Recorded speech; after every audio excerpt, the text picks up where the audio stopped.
Ողջույն, սա Փոփ հանրագիտարանն է, մենք տակնու վրա ենք անում հայրենական փոփն ու հարակից ոլորտները, ինչ որ հետաքրքիր բան գտնելու մարոխույսով։ Մենք չենք քննարկում այն ամենն, ինչն արդեն անցնող շաբաթվա ընթացքում հասցրել է տեղի ունենալ եւ քննարկվել։ Մենք ստեղծում ենք նոր միտումներ, նոր սկանդալային քննարկումների համար։ Այս շաբաթ Փոփը հետաքրքրվեց հայրենական փոփի բովանդակությամբ, միատոն երգերի եւ շտամպային բառապաշարով գրված ստեղծագործությունների ֆոնին իսկական բացահայտում էր այլընտրանքային երաժշտական նախագծերից մեկը։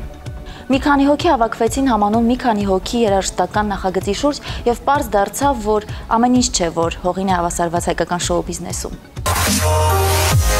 Արժեք 33-ի տիկնիկներ երգը նվիրված է Նազանի Հովհաննիսի ընթացով, Ֆելիքս Խաչատրյանն ինքն ավելի արագ հասկացավ, թե ինչ Նազանին դեռ շատ երիտասարդ է իրեն երգ նվիրելու համար։ Ես ուզում եմ իմանալ, այսօր դու հետևում ես այդ Հայկոյի կարիերային առհասարակ։ Հա, ոչ։ Հայկոն ճիշտն ասած տենց շատ բան չէ անում, որ տենց հետևեմ, բայց ինչքան որ անում է, հետևում եմ։ Վերջերս հետևելով քո Instagram-ին, բարձ է դառնում, որ դու ակնհայտորեն հետաքրքրված ես քաղաքական հոսանքներով։ Դա ինձ շատ հուզում է, ես դրա մասին խոսում եմ։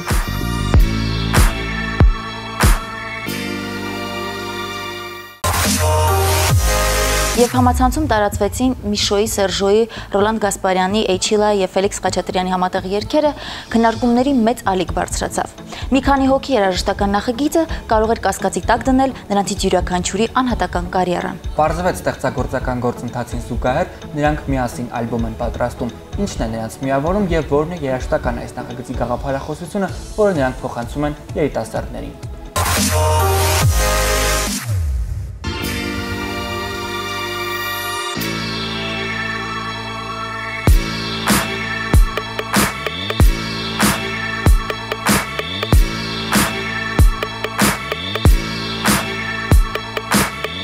Քեզ տանեմ կինո, թե կարմիր վարդեր, որ քաղել եմ արդեն, ոտերի տակ շպրտեմ, թե քեզ կորցնեմ ու չփնտրեմ, որն ընտրեմ, սպիտակ թե կարմիր շորն ընտրեմ, կամ հետդ ընտրեմ, թե կասես խնդրեմ ու կթողես որ գնամ, թարսպես մտնեց ու չեմ էլ իմանա, ուր է հիմանա, գուցե չմնա, եթե չիմանա, որ չդիմանա, ուր է հիմանա։ Ողջույն Ֆելիքս, մենք մի քանի հոգի նախագծից մի քանի երգ ենք համացանցում գտել ու ավելին հնարավորություն չենք ունեցել լսելու։ Չկա։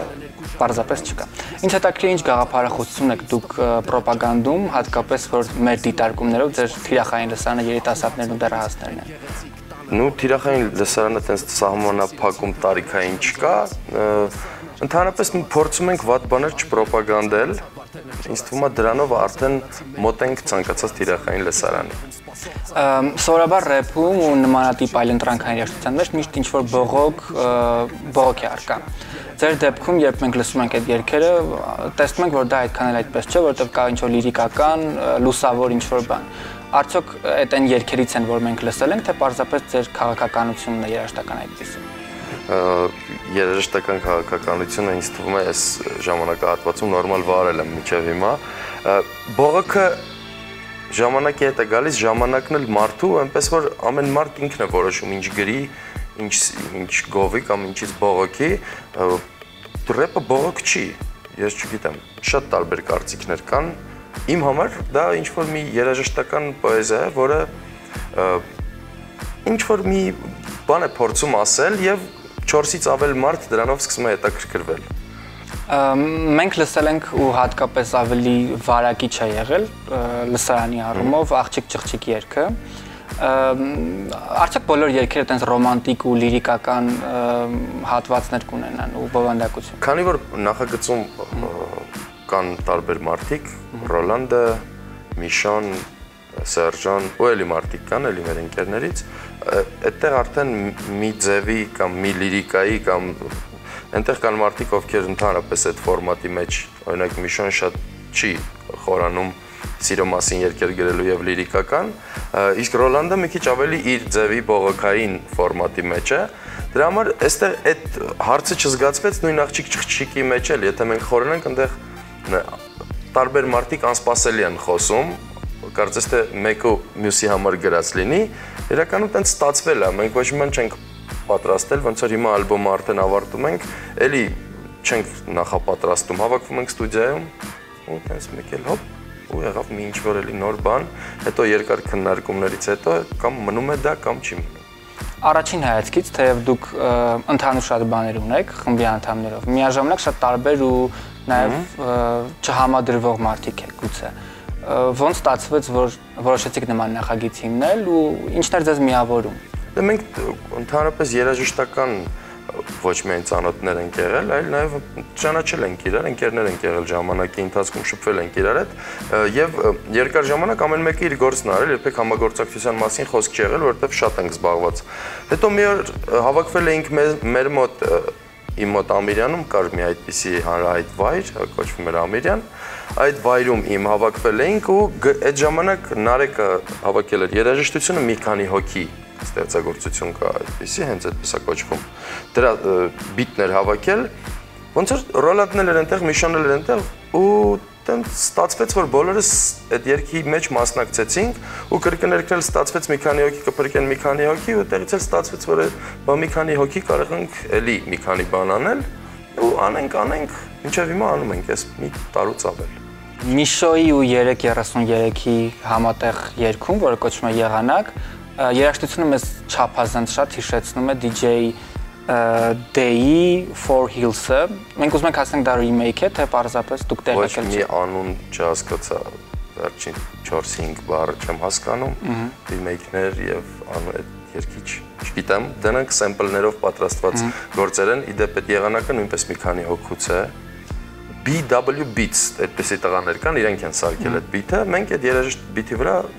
գրել ենք այդ երգը։ Եթե այդ քո ասած վերոհիշալ բաներն են, ուրեմն այո։ Ես գիտեմ, որ դու այս հարցից հավանաբար շատ ես հոգնելու, հնարավոր է նաև նյարդային անում ես, բայց կարծում եմ մեր իսկ բարձրացրած թեման մենք ինքնես պետք է սպառիչ պատասխան ստանանք։ Չունիկա։ Շատ լավ, ես ուզում եի հարցնել արդյոք 333-ի։ Բայց դու ասում ես, հա։ Արդյոք 333-ի տիկնիկներ երգը նվիրված է Նազանի Հովհաննիսյանի, թե չէ, Ֆելիքս Խաչատրյանն ինքն ավելի արագ հասկացավ, թե ինչ։ Նազանին դեռ շատ երիտասարդ է իրեն երգ նվիրելու համար։ Կարծում եմ, որ արձան կարող ես կամ երգ, այդ իմ համար դրանք հավասարազոր մի քիչ կմեծանա, ես հաստատ ինձ թվում է տարիքի համապատասխան մի բան կգրեմ։ Լավ։ Ես գիտեմ, որ դու աշխատել ես Մետրո թատրոնում, նաև Էդգար Էլբակյանի թատրոնում, ավարտել ես Երևանի պետական թատրոնում եւ այլն։ Այսինքն թատրոնի հետ քեզ շատ բան է միավորում, հետո արդեն տեսանք քեզ հեռուստատեսությունում, հիմա երաժշտական կարիերա։ Որն է ավելի շատ քոնը ու արդյոք դու խնդիր ունես հասկանալու համար, թե որն է ավելի շատ քոնը։ Չէ, ես խնդիր չունեմ հասկանալու, կան ինչ-որ բաներ, որով փող ես աշխատում, կան ինչ-որ բաներ, որով հաճույք ես, ինչից հաճույք ես ստանում, երաժշտական հատվածը հաճույքինն է, իսկ հեռուստատեսայինը ապրելուն է։ Այսինքն, եթե կոմերցիոն լիներ 333-ի կամ մի քանի հոգի։ Եթե ես ուզենամ 333-ը կոմերցիոն լինի, կլինի։ Լավ, այսինքն եթե դուք փող աշխատեիք 333-ով շատ փող ու մի քանի հոգի նախագծով, դու էլ չէիր աշխատի։ Բայց 333-ը կփչաներ կդառնար փող աշխատելու նախագիծ ու այդ էֆեկտը չէր ունենա։ Այսինքն ցանկացած կոմերցիոն բան որակ չունի, ըստ քեզ։ Չէ, իմ արած, ես մնացածի մասին չգիտեմ։ 3 ամսում ենք անում այս ալբոմը։ Ես մի տարին չէինք անում, ուղղակի խոսում էինք դրա մասին, բա հավաքվենք, մի օր հավաքվենք, դեռ չէինք հավաքվում։ Ու 14-15, ինձ թվում է մինչև մի 20-21, եթե լինի ստեղծագործություն մեջը, երկու հատ էլ տեսահոլովակ, մայիս, հունիս արդեն ամեն ինչ պատրաստ կլինի։ Շատ լավ, մենք անունն էլ չկա, ձայնասկավառակի։ Մենք անհամբեր սպասում ենք ու կարծում եմ նաև շատերը։ Շնորհակալություն։ Ձեզ։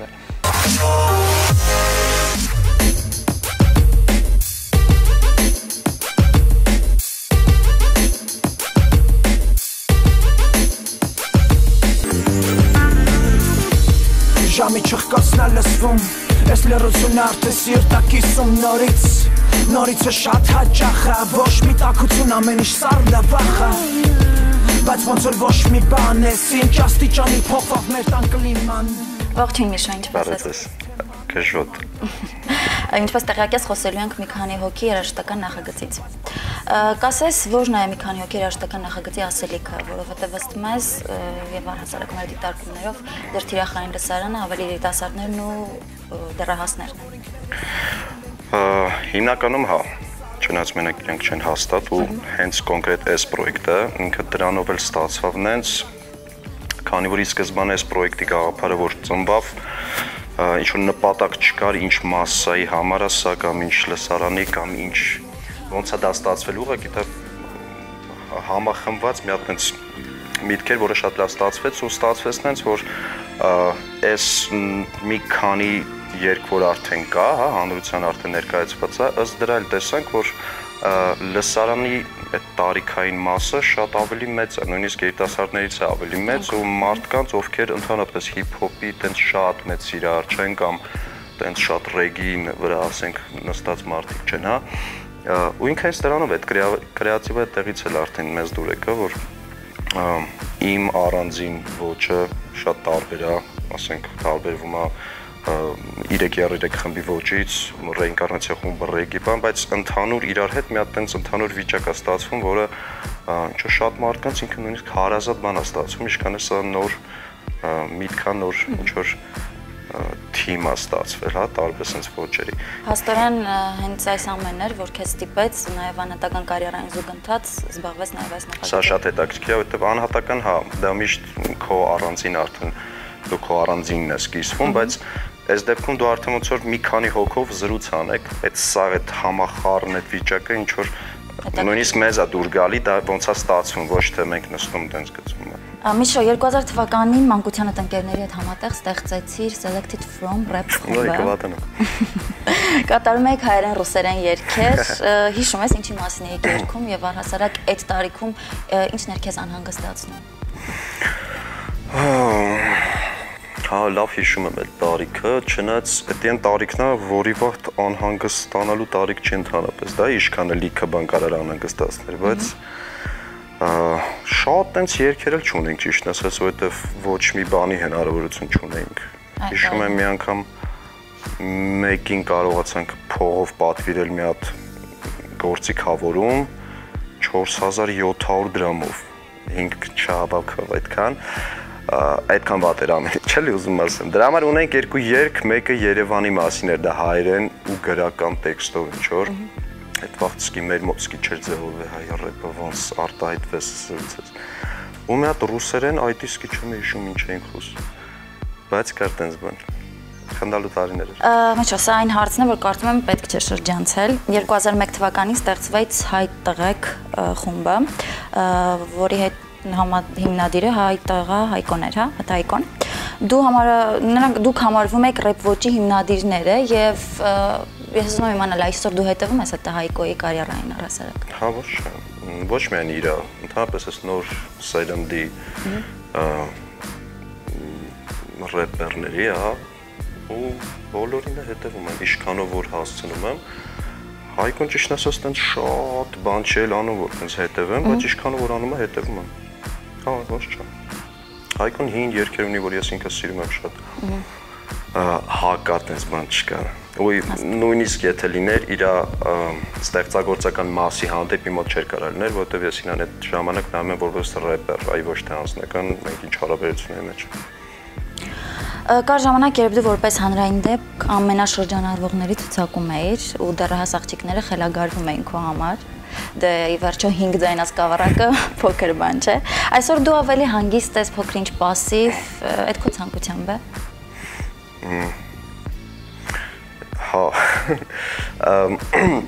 Շատ են ինձ այս վերջերս ասում, որ ուր ես կորել, չկաս, ինչ չես երևում։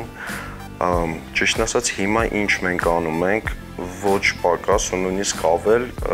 աշխատենք ենք անում, ինչ-որ սինգլներ եմ հանում, հեսա նոր CD վրա ենք աշխատում, բացի մի քանի հոգու CD-ից, լիքը տեսոլովակներ նկարանեցինք շատ մեր թմով ու շատ կրեատիվ հետաքրքիր, ուղղակի եթեր չեմ տալի, ես վերջերս եթեր, հեռուստա եթեր, ինչ-որ չեմ տալիս կլիպ տեսոլովակները, էլի տենց հակա չի դա, ուղղակի ինտերնետը որ կա, ինձ թվում է դա Ալերացրել է դրա տա, հա։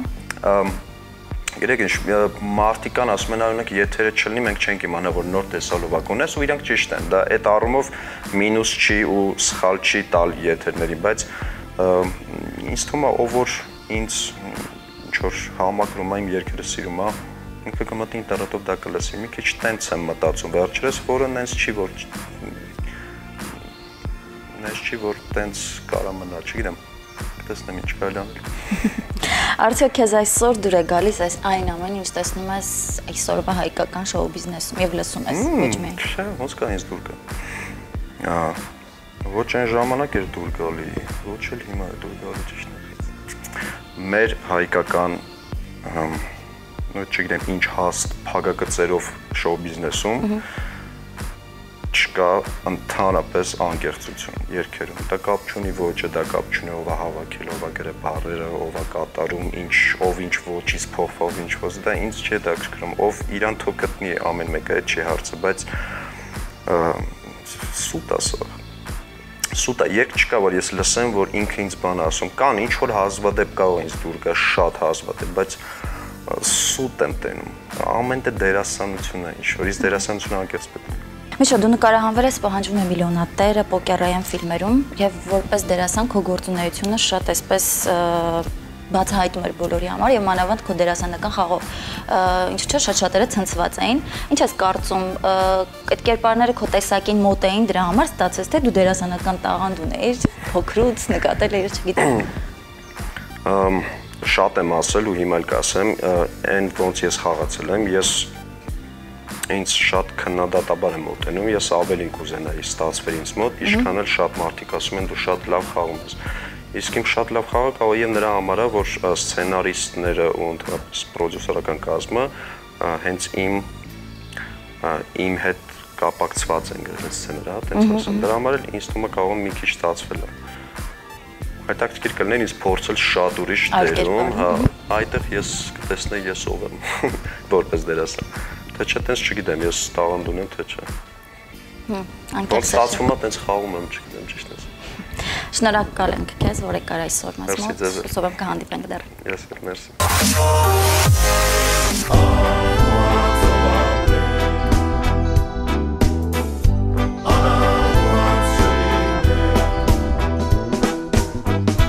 Ինչքան շուտ ամեն ինչ փոխվեց, նոր դարձավ, արժեքները մոռացանք, մեր սրտերը չստացվեց վաճառել, այդ մասին լավ էլ լռել։ Ողջույն Ռոլանդ, քո մասին վերջերս գրառումներից մեկում կարդացի, որ դու շատ ես սիրում լռել, ինչի համար, որովհետև խոսքերը քեզ համար այնքան արժեք չունեն, որքանով որ քո արտադրած երաժշտությունը։ Դե կարծում եմ արդեն շուտվանից երգերը ամեն ինչ ասում են։ Դրա համար համել ժամանակ չունեմ խոսալու, այդ մի քիչ ծանր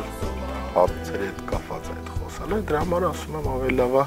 երգեմ։ Բայց կարծում եմ մարդկանց քո հարցազրույցները այնքան են հետաքրքրում, որքան նաև քո երգերը։ Ասեմ, որ այսօր հարցազրույցների TV-ի շատ քիչ եմ լինում։ Ցենց ստացվեց, որտեղ այսօր Հայաստանում, ասենք, ամեն մի տեղ պետք չի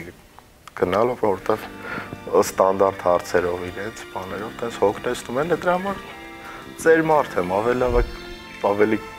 քիչ խոսեմ, շատ երգեմ։ Հուսով եմ մենք քեզ այսօր չենք հոգնեցնի միանշանակ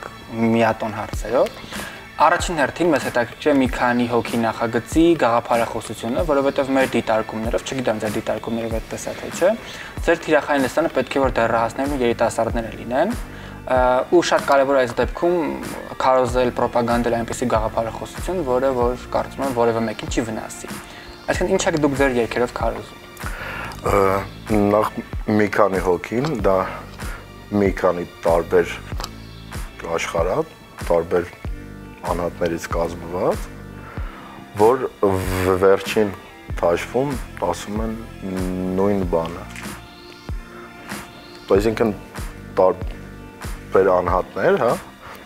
ամեն մեկը տարբեր ասելիքով իր ապրելակերպով գաղափարախոսություններով, վերջում միավորվում մի գաղափար։ Եվ որն է այդ գաղափարը։ Օրինակ ես խոսում եմ ինչպես միշտ մարդկային արժեքների, հավատքի, հույսի մասին։ Մյուսը խոսում է իր տեսակետից նույն բանի մասին, ավելի իր ոճով։ Ու ամենավերջում եկավ դարավ մի քանի հոգի, որ շուտով պաստված առաջ, որ պատրաստ կլինի մի տարբերվող ալբոմ։ Դու ակուստիկ գիտարի դասընթացների ես հաճախել ու 2012-ին punk rock ռենկարնացիա խումբն ես հիմնել։ Հետո արդեն խմբի ոճը դարձավ ռեգի։ Ինչով էր պայմանավորված ոճափոխությունը։ Ժամանակի տարիքի գաղափարախոսությունների ապրելակերպի հետ է կապված եւ ամենակարևորը իմ ռամկեքից դուրս գալու հետ է կապված։ Այսինքն մենք երբեք չենք ունեցել, որ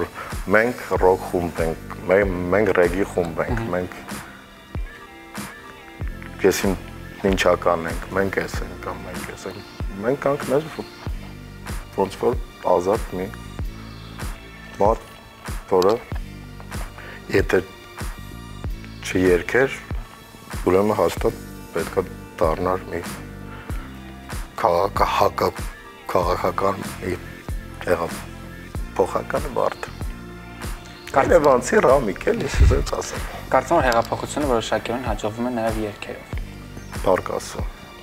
Ռեգին երբեք էլ պոպուլյար չի եղել մեր երկրում լայն զանգվածների մոտ, բայց ձեր երգերը շատ մասսայական են, հատկապես Էլի լավա երգը, որ բումեր ու միանգամից վարակեց բոլորին։ Ու երգերը սկսեցին ձեր սիրել նաև այն մարդիկ, ովքեր անգամ տեղեկացված չեն ռեգի ոճի մասին։ Ինչու՞ն էր խայծը, ինչն էր խնդիրը, ոնց ստացվեց վարակել բոլորին։ Մենք անկեղծ, բարձ, հասարակ, ասում ենք այն ինչ որ ուզում է մեզ։ Կամ ինչից մենք լավ ենք զգում մեզ, կամ ինչից որ դժում են շատ հազարավոր մարդիկ։ Արդյոք այսօր քեզ դուր է գալիս այն ամենը, ինչ դու տեսնում ես հեռուստատեսությամբ, իսկ նկատում եմ երաժշտական արտադրություն։ Ասեմ, ես հեռուստատեսություն չեմ նայում։ Ես ժամանակ ինչ որ բացելում եմ տանը ինտերնետով, այսինքն ինտերնետով ես ունեմ ընտրության հնարավորություն։ Իսկ TV-ով ես պետք է ալիքները փոխեմ ու ամեն ալիքի փոխվելուց ընկնի տրամադրությունս ու տենց 100-ի մեջ մի կամ երկու բան տեսնեմ, որը ինձ մի քիչ հետաքրքիր է։ Դա հայկական չի։ Վերջերս հետևելով քո Instagram-ին, պարզ է դառնում, որ դու ակնհայտորեն հետաքրքրված ես քաղաքական հոսանքներով։ Ու ակնհայտ ցույց ես տալիս որպես քաղաքացի քո դիրքորոշումը։ Արդյոք վտանգավոր չէ երգչի համար լինել այդքան ակնհայտ քաղաքական ակտիվ։ Ասեմ, ես քաղաքականությամբ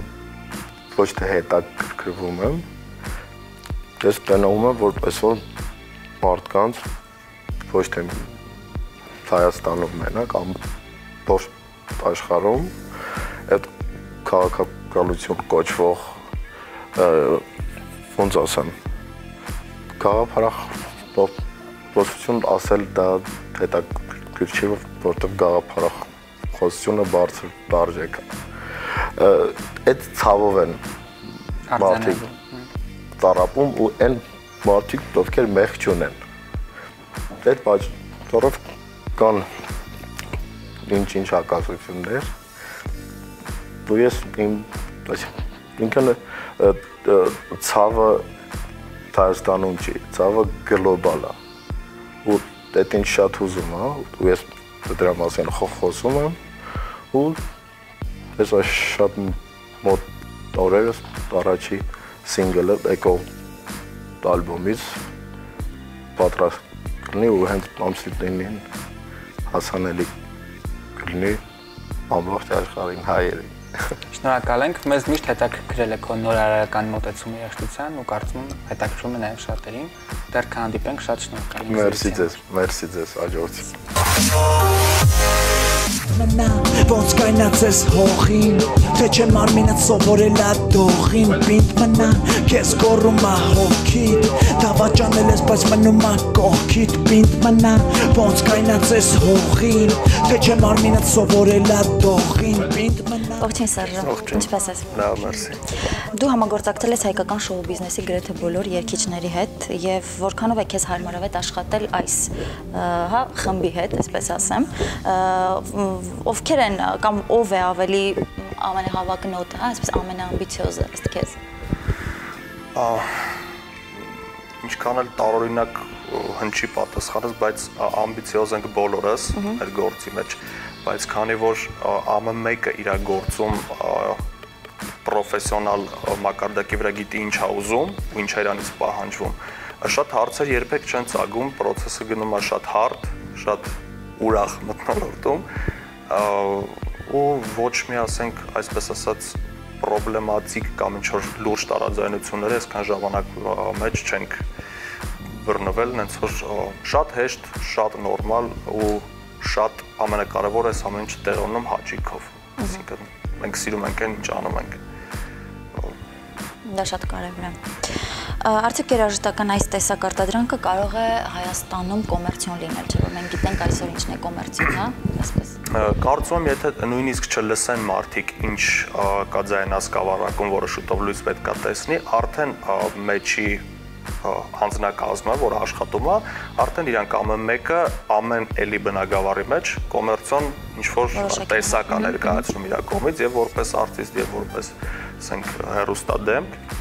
ու կարծում եմ հենց դրանից ելնելով այս պրոյեկտը շատ մեծ հետաքրքրություն ունեցավ, որ մարդիկ սկսեցին լսել։ Շատ պատահական իհարկե մեր սինգլներից մի քանիսը, երբ որ մենք երկրում չենք գտնվում բոլորով, հայտնվեց ինտերնետում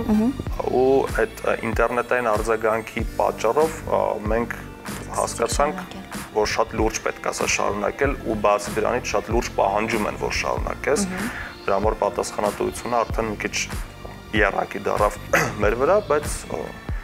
այսինքն ես գտնում եմ, որ ինքը ինչքան էլ որ մեր ուզածով է, մեր ասելիքով է, ինքը ավտոմատ կերպով է դառը կոմերցիոն պրոյեկտ։ Այսինքն պահանջարկից։ Հա։ Դու սկսել ես քո գործունեությունը որպես DJ եւ պրոդյուսեր 2005 թվականից եւ առաջին ձայնասկավառակը Տժվժիկը Հայաստանում առաջին house ոճում ստեղծված ձայնասկավառակներ, եթե չեմ սխալվում։ Այսօր երաժշտական ակումբային ուղղությունը մեծ տարածում ունի Երևանում, Հայաստանում եւ արդյոք այս հարցում դու տեսնում ես քո այսպես ներդրումը։ Համեստություն չանեմ, իհարկե ներդրում գտնում եմ, որ ունեմ ու շատ ուրախ եմ, որ այդ ներդրումը տեսել են եւ ունի արձագանք մինչեւ առայսօր ու ինձ մինչեւ այլ ասում են, որ Տժվժիկը ուրիշ էր բան, ես միշտ համոզվում եմ, որ ժամանակները փոխվում են բան, բայց տպավորվել է մարդկաց մեջ։ Արդյոք քեզ դուր այսօր գալիս, ինչ դու լսում եւ տեսնում ես մեր հայկական շոու բիզնեսում։ Դե իհարկե ոչ, այն ինչ տեսնում եմ ու ինչ լսում եմ, իմ համար ես միշտ եկել եմ այն համոզմունքին հայկական շոու բիզնեսում, որ պահանջարկը շատ ափսոս, որ որակին չի համապատասխանում։ Այսինքն այն ամեն ինչը չի որակով, ինչը որ պահանջված է։ Բայց ես կարծում եմ, եթե ասենք ամեն բնագավառի, ամեն ոճի մեջ արտիստը լինի իրեն մինչև վերջ հավատարիմ ու աշխատի որակով, հաստատ դրա պահանջարկը կա, որտեվ մենք իրոք ունենք երիտասարդություն, որը բացի այն ամեն ինչից, ինչ որ ամեն օր տեսնում ենք, լսում ենք ու գիտենք, ինքը ունի այլընտրանքի իրավունք ու ուզում եւ պահանջում է։ Թե կլինի դա մեր պրոյեկտը, թե կլինի դա, չգիտեմ, ռեփ ոճում կամ ինչ որ նոր կապ չունի, նրանք ուզում են նորություն։ Կլինի դա արտիստի տեսքով, թե երաժշտության, թե երգի։ Հենց որ այդ պահանջարկը կա ու ես կարծում եմ շատ շուտով իրանք շատ լուրջ են այդ ամեն ինչը պահանջելու ու մի քիչ որ պահանջարկը որակի այդ հավասար գնային, համընկնային, ամեն ինչ ավելի հետաքրքիր կլինի։ Իմ ըստ իս շատ բան ունենք մեր շոու բիզնեսում, բայց այդքան հետաքրքիր չի։ Դա իմ սուբյեկտիվ կարծիքն է։ Հուսով եմ, որ մի քանի հոգի նախագիծը, այսպես մեծ դռներ, լայն դռներ կբացի մեր հայկական շոու բիզնեսում գոնե փոքր-ինչ որակը բարձրացնելու համար։ Ես հույս ունեմ, մենք մեր գործն ենք անում, միջանից ունենք աշխատանքներ էլի երաժիշտների հետ ալբոմում, ռեինկարնացիայի բենդի հետ ունենք ու մեծ սիրով համագործակցում ենք լավ երաժիշտների այն մարդկանց, ովքեր որ մեր հետ համախոհ են, այսինքն դա սուգուբը 5 հոգու հենց ուղակի էգոիստաբար գործը չի։ Դա պրոյեկտ է, որի մեջ նաև ընդգրկված են էլի շատ երաժիշտներ, համատեղ աշխատանքներ, որ արդեն շուտով դուք կիմանաք։ Անչափ շնորհակալ եմ, որ եկաք։ Հուսով եմ կհանդիպենք։ Մի քանի հոգի երաժշտական նախագիծը թեև համադրում է մի քանի երաժշտական ոճեր եւ համագործակցում է շատ երաժիշտների ու բիթմեյքերների հետ, Ամեն դեպքում այս նախագծում կարևորն ասելիքն ու հաղորդագրության արկայությունն է։ Իսկ դուք ձեր հաղորդագրությունները կարող եք ուղղորդել մեզ, այցելեք մեր պաշտոնական կայք եւ բլոգ։ Մենք չենք գրաքննում։ Ես առաջարկում եմ միանալ մեզ նաև Facebook-ում, Twitter-ում եւ Instagram-ում։ Բաց թողած բոլոր թողարկումներն առաջարկում եմ դիտել YouTube-ի մեր պաշտոնական ալիքում եւ իհարկե փոփանակի տան ոչ միայն դիտում են, այլև լսում iTunes-ով հեռարձակվող ռադիոթոթով եւ հայ-ամերիկյան ռադիոպուլսով։ Հաղորդման հետ համագործակցում ենք քաղաքի լավագույն դիզայներ եւ Image Studio եւ իհարկե հայfanat.com եւ asekusa.am կայքերը։ Մենք կրկին չենք հոգնում գտնել, որ փորփրելու ենք հայկական շոու բիզնեսի ամենափոշոտ ակտիվները եւ իհարկե մերկացնելու ենք աստղերին։ Առայժմ Հաղորդման գործընկերն է Ֆայինա խանութ սրահը, հասցե Թումանյան 37։ Հաղորդման գործընկերն է Ագա Քանքանյան Image կենտրոնը, հասցե Իսահակյան 14, հեռախոս 56 58 95։